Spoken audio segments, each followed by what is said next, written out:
Assalamualaikum warahmatullahi wabarakatuh. Saudara sekalian, hari ini melalui channel Mahdi Batra ini akan membicarakan tentang teori-teori achievement motivasi yang bermakna motivasi berprestasi, yang tentunya pembahasan kita kali ini adalah yang berhubungan dengan 11 virus untuk sukses yang tentunya sangat bermanfaat untuk kita semua, karena virus yang saya masukkan di sini adalah virus yang bisa memicu perkembangan daripada motivasi yang ada di dalam diri kita, sehingga apa yang sudah kita lakukan selama ini terkadang belum sepenuhnya menjadi harapan kita, tetapi kita sudah berusaha semaksimal mungkin untuk melakukannya. Ada beberapa hal yang memang perlu kita sampaikan di dalam teori ini, yaitu dasar-dasar daripada prestasi atau kegiatan yang harus kita lakukan di dalam mencapai prestasi yang maksimal. Antara lain, di dalam kegiatan kita sehari-hari, baik itu sebagai pegawai negeri, baik itu sebagai pengusaha, baik itu sebagai orang tua, baik itu sebagai kepala rumah tangga, atau seorang siswa, atau seorang yang memang melakukan tugas-tugas membawahi daripada bawahannya, maka perlu untuk memahami dan mengetahui ada 11 kategori yang perlu kita persiapkan untuk mencapai kesuksesan itu. Kita mulai dari N. N itu adalah need, kebutuhan. Keinginan selalu lebih besar daripada kebutuhan kita. Kalau kita tidak bisa waspada ini, maka tentu kita akan menjadi orang-orang yang lebih banyak gagal daripada sukses. Untuk itulah, maka keinginan yang bagaimana yang harus kita capai? Tentunya keinginan yang menurut dasarnya adalah keinginan yang rasional. Untuk mencapai keinginan itu, maka orang-orang atau kita-kita semuanya harus berusaha untuk melakukannya, yang disebut dengan yang kedua, aktivitas. Aktivitas ini perlu untuk bagaimana mencapai keinginan itu. Bekerja, berusaha, memikirkan, dan terus melakukan usaha-usaha yang tentunya bermanfaat untuk pencapaian itu harus kita lakukan. Tidak boleh menunggu dan tidak boleh kita sia-siakan waktu untuk itu. Itu yang kedua. Yang ketiga yang namanya sukses antisipasi. Sukses antisipasi adalah harapan untuk kesuksesan atau bayangan untuk sukses, sehingga apa yang kita lakukan itu tentunya menjadi sesuatu yang membuat kita semangat. Bayangan kesuksesan itu perlu dipikir dari awal. Kira-kira kesuksesan apa yang akan dicapai di dalam pekerjaan kita, di dalam usaha kita, di dalam perdagangan kita, di dalam rumah tinggal kita. Nah, untuk itulah perlu kita sebutkan sebagai prestasi yang harus kita capai di dalam mencapai keinginan itu. Yang keempat adalah failure antisipasi. Sesuatu yang kita lakukan tentu semuanya tidak akan berhasil. Untuk itulah kita perlu waspada penyebab-penyebab daripada keberhasilan kita itu apa. Nah, tentunya ada hal-hal yang perlu kita pikirkan. Bagaimana kalau seandainya pekerjaan yang kita lakukan atau sesuatu yang kita lakukan itu gagal, maka kita perlu antisipasi. Bayangkan pada seorang petani yang melakukan misalnya menanam padi, menanam cabai, menanam kopi dan seterusnya. Dia harus bayangkan kalau gagal bagaimana. Untuk itulah perlu antisipasi. Penyebab-penyebab kegagalan itu apa? Sehingga dia dari awal sudah berusaha untuk mempersiapkan diri untuk melakukan itu. Sedia payung sebelum hujan itu perlu kita lakukan. Yang kelima, yang namanya feeling positif. Sesuatu yang kita lakukan kita harus merasa gembira. Gembira kita melakukannya. Kalau kita tidak gembira melakukan usaha, Kalau kita tidak gembira melakukan pekerjaan, tentunya hasilnya juga tidak akan menjadi optimal. Gembira perlu supaya kita lebih semangat dan terus semangat untuk melakukannya. Yang keenam adalah feeling negatif. Feeling negatif adalah sesuatu yang kita pikirkan ada juga perlu kekecewaan di sana. Kenapa? Tidak semua yang positif kita lakukan itu akan terjadi seperti itu. Nah, feeling negatif ini adalah untuk kita waspada. Kenapa waspada? Karena semua yang kita lakukan itu tentu harus kita pikirkan bagaimana jalan keluar kalau terjadi sesuatu yang tidak menggembirakan itu. Jadi antisipasi untuk sebuah keberhasilan perlu dipikirkan sejak awal. Sehingga perasaan kecewa itu perlu kalau kita gagal. Nah, bayangkan seseorang yang merasa bahwa pekerjaannya itu selalu menyenangkan. Tiba-tiba dia merasakan pekerjaan itu tidak berhasil. Kalau dia tidak merasa kecewa, tentunya dia akan melakukan berulang-ulang dan biasa-biasa saja. Tipe yang seperti ini tentunya akan menyebabkan pekerjaan yang dilakukan selama ini walaupun gagal, dia tidak merasa ada masalah. Sehingga kegagalan-kegagalan yang dia lakukan selama ini bukan justru menjadi evaluasi untuk kedepannya yang lebih baik. Yang ketujuh, hidup perlu pertolongan orang lain yang disebut dengan help. Help atau pertolongan orang lain perlu di dalam suatu pekerjaan kita. Sesuatu yang kita lakukan tanpa orang lain juga akan bermasalah. Orang yang tidak butuh teman lain, tidak butuh orang lain juga tidak mungkin di dalam kehidupan ini. Kenapa? Seorang pedagang tentu butuh orang lain juga untuk bagaimana perdagangannya akan sukses. Seorang guru tentu butuh kawan, butuh siswa, butuh manajemen untuk melakukan kegiatan yang sehingga dia berhasil. Yang ke-8 adalah blok personal. Kita harus antisipasi blok personal yang ada pada diri kita karena ini akan jadi masalah besar. Kenapa? Apabila kita melakukan kesalahan terus berulang-ulang tanpa tahu penyebabnya, maka tentunya kegagalan-kegagalan yang kita lakukan itu terus terjadi dan berulang-ulang. Untuk itulah kita harus introspeksi diri. Introspeksi diri itu melalui yang disebut dengan antisipasi blok personal.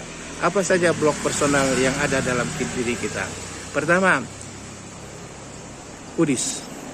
Kudis adalah kurang disiplin. Orang yang tidak disiplin biasanya kurang optimal untuk mendapatkan keberhasilan. Yang kedua, kuman. Kuman adalah kurang mandiri. Kurang mandiri adalah orang yang selalu minta pertolongan kepada orang lain. Dia selalu meminta sesuatu pertolongan ketika ada masalah, padahal masalah itu tidak terlalu besar. Dia bisa antisipasi untuk melakukannya. Tapi karena dia tidak mandiri, sehingga pertolongan-pertolongan selalu didapatkan dengan orang lain. Ini menjadikan dirinya menjadi orang yang selalu berharap untuk mendapat pertolongan dari orang lain. Yang ketiga, kusta. Penyakit kusta adalah kurang strategi. Penyakit kusta adalah kurang strategi di dalam hal pekerjaan kita. Pekerjaan yang kita lakukan dalam bidang apapun apabila monoton, tidak ada strategi untuk itu, maka tentunya hasilnya juga kurang optimal.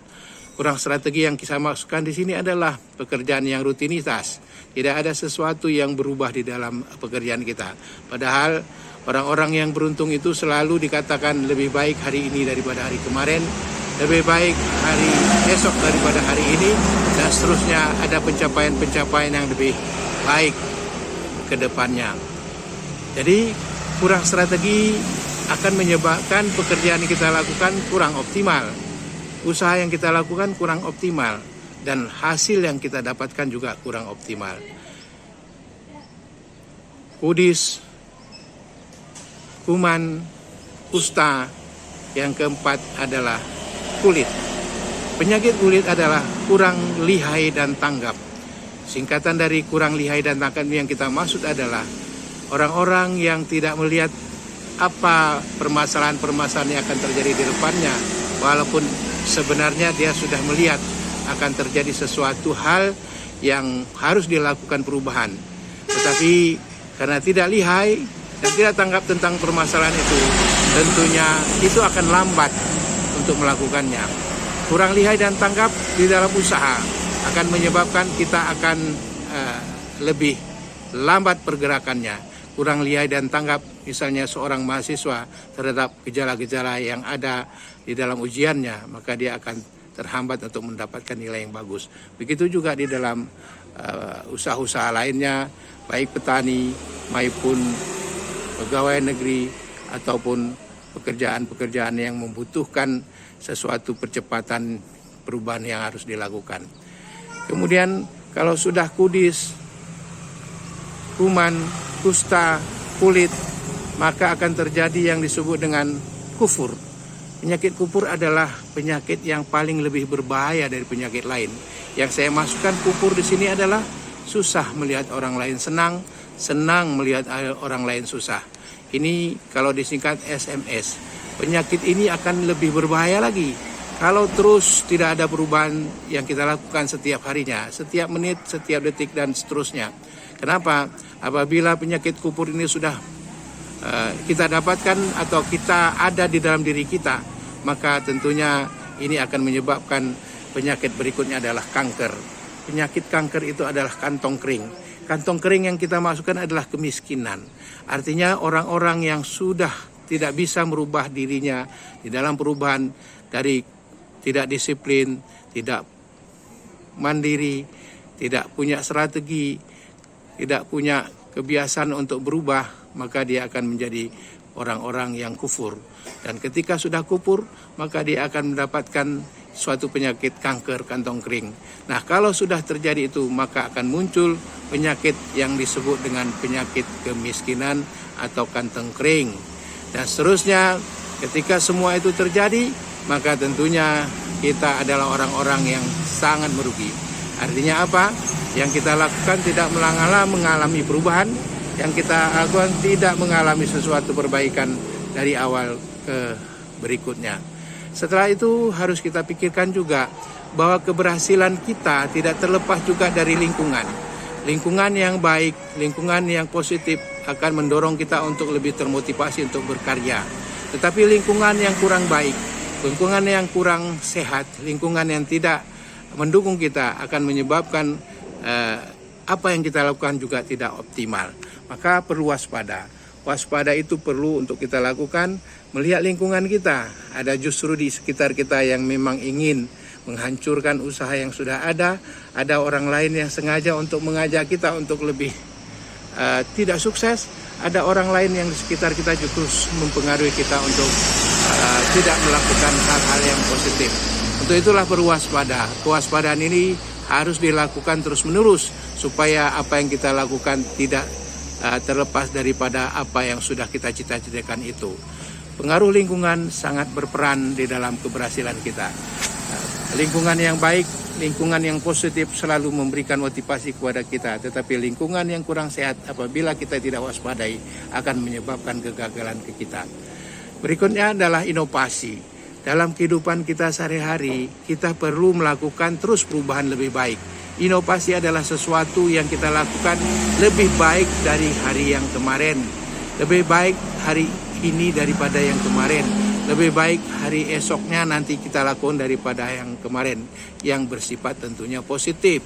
Positif yang saya masukkan adalah pekerjaan-pekerjaan yang kita lakukan itu tentunya melakukan sesuatu cara perubahan di mana kegiatan-kegiatan kita yang selama ini mungkin kurang, maka kedepannya harus ada perbaikan dengan cara-cara yang kita lakukan, dengan melihat pengalaman orang lain, melihat pengalaman-pengalaman yang baik-baik dari tetangga kita, dari keluarga kita, dari pimpinan kita, dan orang-orang sekitar kita, sehingga kita selalu melakukan perubahan-perubahan justru untuk mencapai yang disebut dengan goal. Goal adalah tematik, goal adalah suatu cita-cita. Goal adalah suatu tujuan dalam jangka pendek, menengah, dan jangka panjang. Orang yang tidak punya goal, orang yang tidak punya sasaran, orang yang tidak punya tujuan hidupnya, usahanya, dan tentunya orang-orang yang tidak mengerti bagaimana menentukan goal setting masa depannya, tentunya dia akan terbawa oleh arus pikiran kosong. arus pikiran kosong yang saya masukkan adalah daya khayal yang tidak punya goal yang disebut dengan keberhasilan. Saudara-saudara sekalian, yang kita masukkan dalam posisi yang seperti saya sebutkan itu adalah bagian kecil yang memang harus kita lakukan perubahan-perubahan. Untuk itu melalui channel ini tentunya akan ada materi lain yang mengajak kita untuk lebih konsentrasi pada blog personal. Blog personal yang akan kita bahas pada akan datang tentunya lebih detail, baik segala bidang yang berhubungan dengan usaha kita, pekerjaan kita, keluarga kita, dan tentu hal-hal yang lain yang berhubungan dengan achievement motivation.